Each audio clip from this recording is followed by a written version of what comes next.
In Climate Watch, a new United Nations report warns the impacts of climate change. Rising temperatures driven by climate change mean it's melting. The Arctic is well known for the glaciers and the snowy landscape. However, there is way more than what meets the eye. Underneath the snow there is an active layer, and below is permafrost. Permafrost contains methane, dead organic matter, soil, microbes, mercury, and ice. It is supposed to stay frozen throughout the year. However, due to climate change, this is changing. The melting of the permafrost supposes a huge environmental hazard.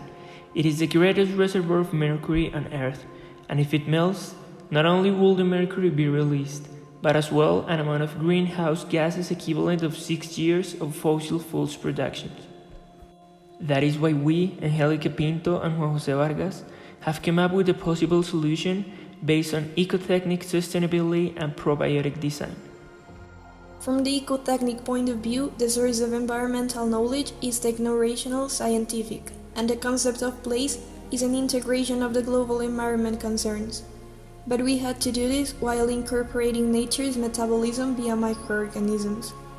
So we made a capsule that goes into the permafrost. Each piece is organic and functional.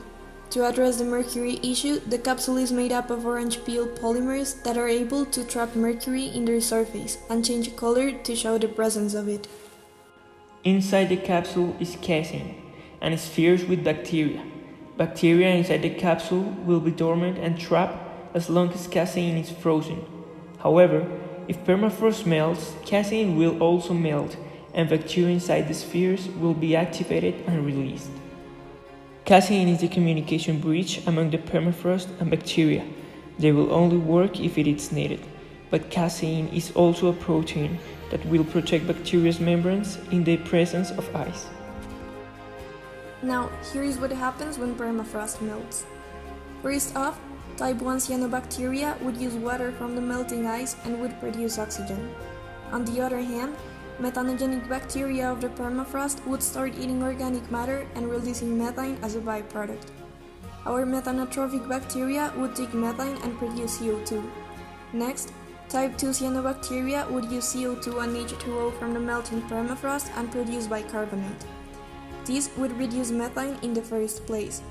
But bicarbonate would also alkalinize the permafrost, diminishing methanogenic bacteria metabolism, meaning they would take more and more time to produce methane. At the same time, bicarbonate would help to maintain glacial water inside the permafrost alkalis, which promotes its high quality. Unfortunately, the melting of the permafrost now seems inevitable.